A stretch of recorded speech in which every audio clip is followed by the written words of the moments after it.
క్రైస్తవుడు అంటే క్రీస్తును కలిగి ఉన్నవాడు, క్రీస్తులాగా జీవించేవాడు, క్రీస్తులాగా నడిచేవాడు, క్రీస్తును లోకానికి చూపించేవాడు. అతనే క్రైస్తవుడు. క్రైస్తవుడు అనేవాడు అనుదిన జీవితంలో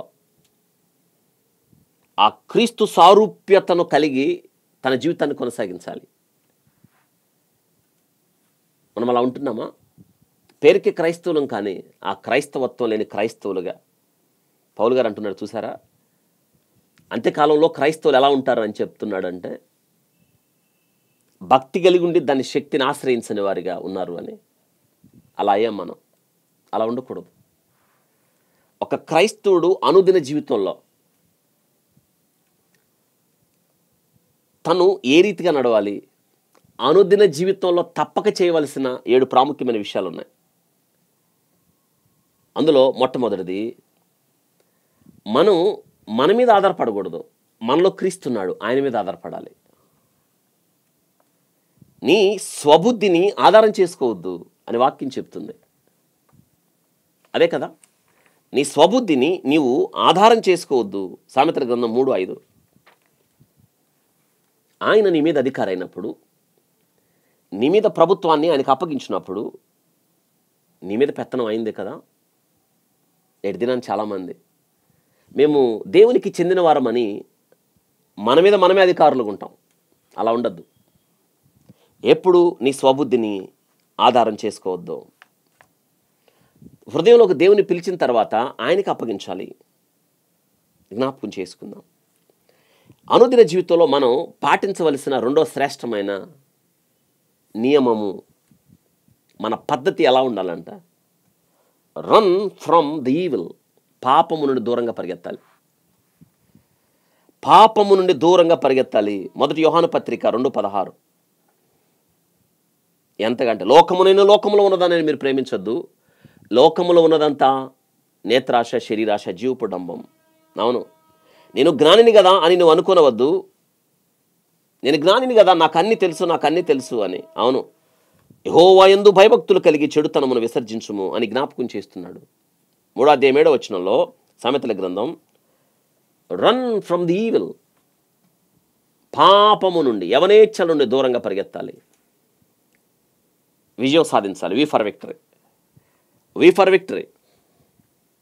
2 తిమోతి పత్రిక 2:22 అన్ని రెండులే గుర్తుపెట్టుకోండి, తేలిగ్గా గుర్తువచ్చు. వి ఫర్ విక్టరీ 2 తిమోతి పత్రిక 2:22.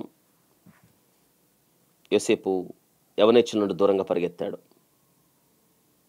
అవును, మన జీవితాలు అలా ఉన్నాయా? ఆలోచించండి.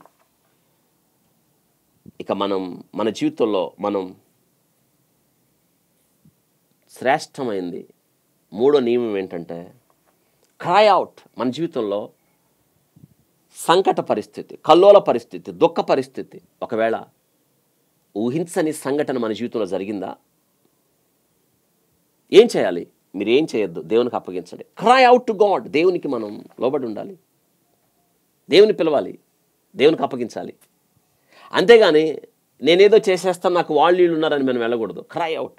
అది నా శిష్యులో ప్రభు అలసిన వాడై దోణలో నిద్రపోతున్నట్లుగా ఉన్నాడు. పెద్ద తుఫాన్ వచ్చింది. ఆయనకు అప్పగించకుండా వాళ్ళ పనులు వాళ్ళు లంగర్లు, తెరచాపలు, వాళ్ళు చేయాల్సిందంతా చేశారు. ఏం పని అవ్వాల. మిక్కిలి అపాయకరమైన స్థితిలో వాళ్ళు చేయాల్సింది ఏంటంటే క్రై అవుట్. ఆయనకి బాధ్యత అప్పగించాలి. మీ జీవితంలో అలా చేయండి. అనుదిన జీవితంలో మీరు చేయాల్సిన మూడో ప్రాముఖ్యత ఏంటంటే, దేవునిని పిలవాలి, దేవునికి లోబడాలి. Cry out. దావీదు పాపంలో చిక్కుకుపోయినప్పుడు ప్రార్థన చేస్తున్నాడు, తన పాపం పోనట్టుగా. మనం అలా చేయాలి. తప్పిపోయిన గొర్రె అరవాలి, కాపరికి చెప్పాలి, కేక వేయాలి. కేకేయకపోతే గొర్రెదే కదా తప్పితం. ఇక 4వది, మన జీవితంలో మనం ఏం చేయాలి? మనం ఖచ్చితంగా పాటించవలసిన నియమం, దేవునికి మొదటి స్థానం ఇవ్వాలి. ఆయన రాజ్యాన్ని, ఆయన నీతిని మనం వెతకాలి. ఆయన రాజ్యాన్ని, ఆయన నీతిని వెతుకుతున్నామా? మన జీవితంలో దేవుడు మొదటి స్థానంలో ఉండాలి అని జ్ఞాపకం చేసుకోవాలి.